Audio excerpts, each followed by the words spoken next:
Welcome back to the channel, dear friends. Thank you for being here again as we take another step into the heart of spiritual practice. Today's topic is one of the deepest and most transformational in all of Buddhist teaching. We are going to ask a powerful question.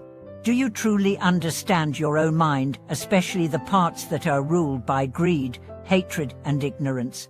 And more importantly, can you use the wisdom of the Dharma to reflect on your mind and find liberation from these poisons? This is not a question for monks only. This is not a topic just for philosophers or scholars. This is for all of us, because each one of us carries these three inner forces: greed, hatred, and ignorance.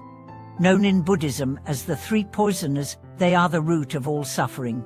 You may think you are a good person, and you probably are.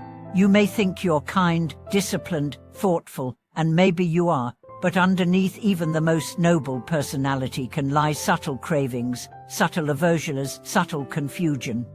And unless we learn to recognize these poisons clearly, they will continue to control us, shaping our thoughts, our emotions, our actions, and our destiny. But there is good news.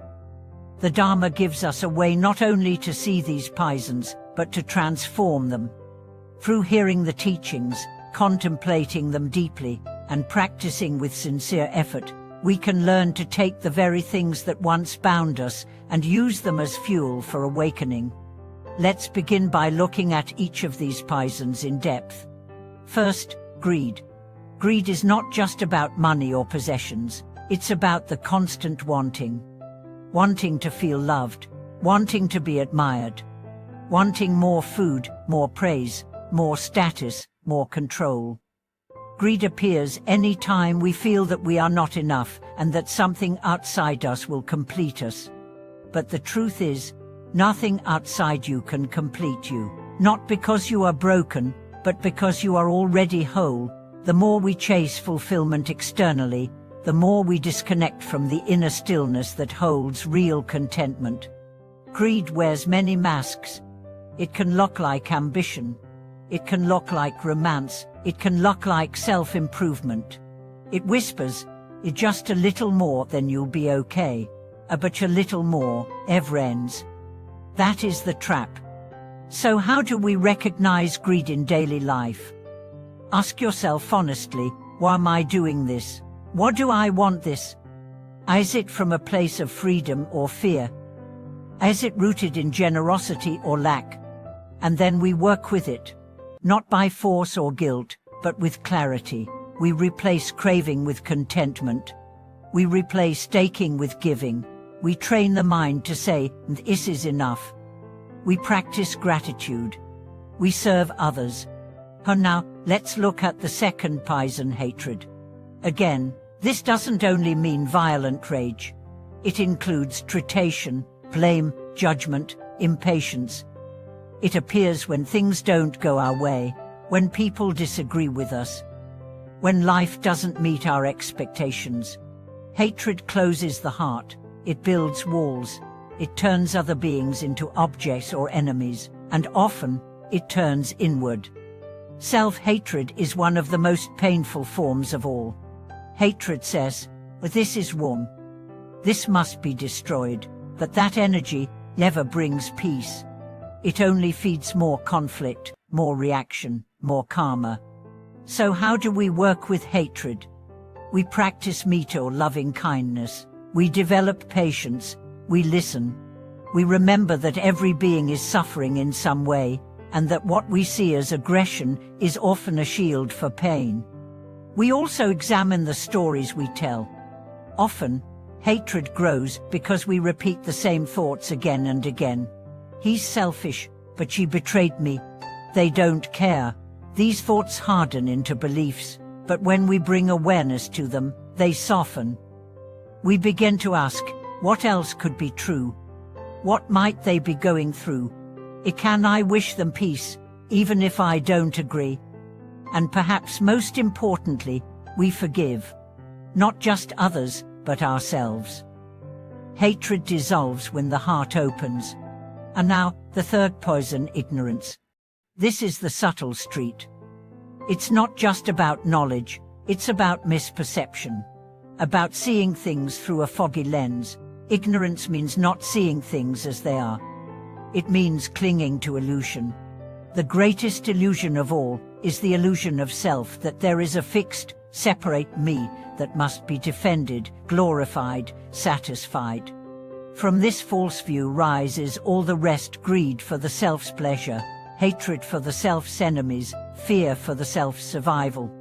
Ignorance shows up as distraction, as forgetfulness, as confusion, as the endless rush of thoughts that keeps us from stillness. To dissolve ignorance, we cultivate wisdom. Not but knowledge, but deep seeing. We observe impermanence, we recognize interdependence, we watch the breath, we sit in silence. Slowly, the clouds begin to clear. The mind becomes still, and in that stillness, truth reveals itself not as a belief, but as direct experience.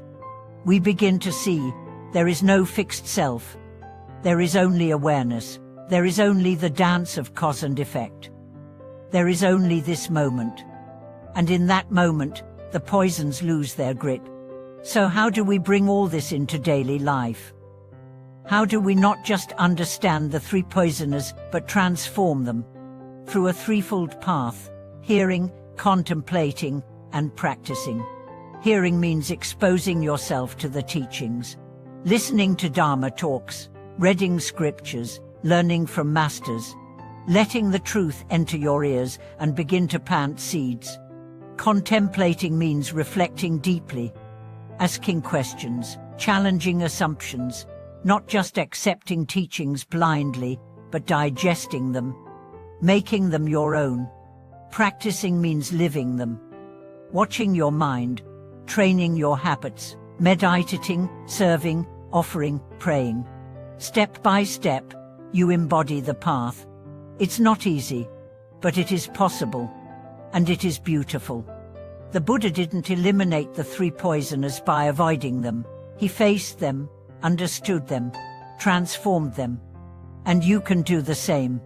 Each time you catch a greedy impulse and choose generosity, you are transforming. Each time you feel anger but choose patience, you are transforming.